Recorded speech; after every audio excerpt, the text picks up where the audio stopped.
Good morning, family. Good morning, friends. Good morning, Facebook. Or good afternoon, good evening, depending on what time it is, wherever you are watching this video. This is Sherman, and thanks for stopping by. Wanted to take a few moments to talk about something that is near and dear to my heart. And I find that as I grow older, it is more near and more dear to my heart. And that is the topic of savings. Napoleon Hill wrote a book called The Law of Success. And in this book, he talks about the savings habit. He talks about how important it is to save. And what I've realized is that two things usually occur. One, we're not educated properly when it comes to saving. And two, those of us who are told these things when we're younger tend to let it go in one ear and out the other because we're too busy living life. So one thing about saving is that it's a habit. It has to become something that you do automatically. It can't be something that's on a conscious level that is fighting for space in your mind with things that you actively do every day, because then it becomes something that's negotiable, and when it's something that's negotiable, it becomes something that you might not do. You have to make it something that's non-negotiable, meaning it's a habit. It just happens. So in order to do that, one of the things that you're going to need to do is to have a definite plan, a definite chief aim. And the best way to execute that, and I've learned this in my experience, is to write it down. It's amazing. You know how you hear people talk about write this down, write that down, and again it goes in one ear and out the other until you actually do it and you see the power of it. It changes things. When you write down a goal, I know you've heard this before, you write down a goal, that's what makes it real. It's the same thing when it comes to saving. When you write it down, those goals, it becomes real. It doesn't become if, it becomes how much or how. And that's when we set upon the path to actually executing the things that it is that we want to execute.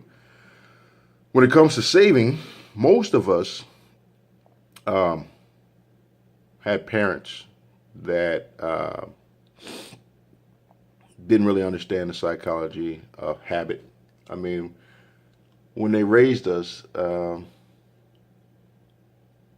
sure enough, some of them would say, put some of that away, but they didn't really drive it home, the importance of taking a portion of what we earn and saving it. Often, and I know I've been guilty of this myself,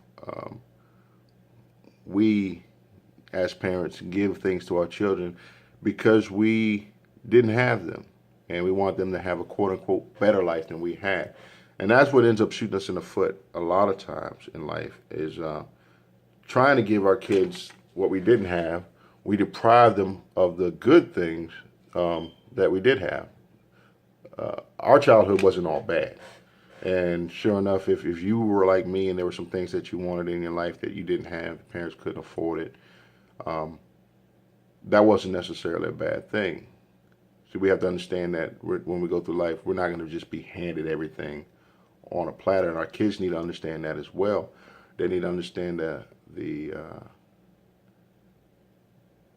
necessity to earn their way, and when they earn their way, they need to understand the necessity of saving a portion of what it is that they earn, so that they can be successful in life. The average person, if you were to walk up to them and hand them $1,000, the first thing that they'll do is start deciding on how they're going to spend that money. Very rarely, and this is just the mentality of society now. Well, actually, I don't know if it's just now or it's probably been that way. It's just that we're living in the here and now, so we see it more closely. But that's what we do. We get handed money. We start thinking about how we'll spend it, not how we're going to save it, not how we're going to invest it. I mean, some of us do. Those of us who have been informed a little bit. But for the most part, we start spending that money often before we even have it. How often do you have a paycheck on the way and it's spent before you get it. Because one, it hasn't become a habit, and two, we've taken on debt that pretty much owns our paycheck before we get it. We have other people that have their hands in our pocket and in our bank account before we're able to touch that money. That's a different topic.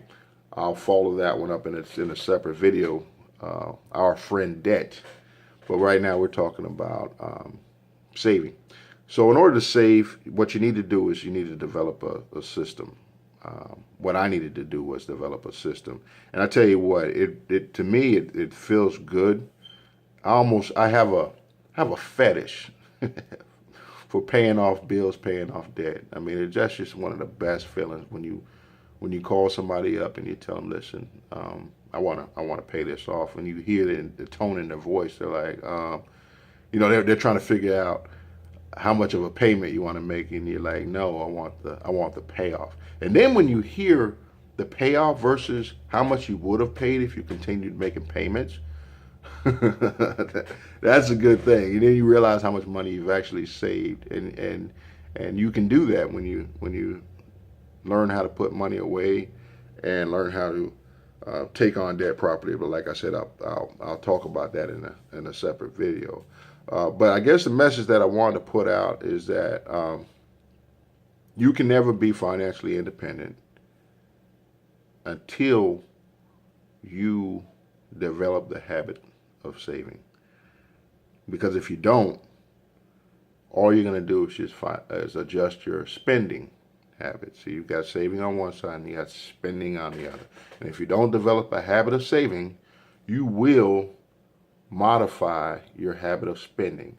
I could come in and infuse your household income with $10, $20, $30,000, and it won't make a difference. You'll spend it, and you'll be just as broke as you were before you got that. So that's the message for today. Be sure to stop back by, as I plan to have more content for you. On that note, take care, family, friends, Facebook. Peace.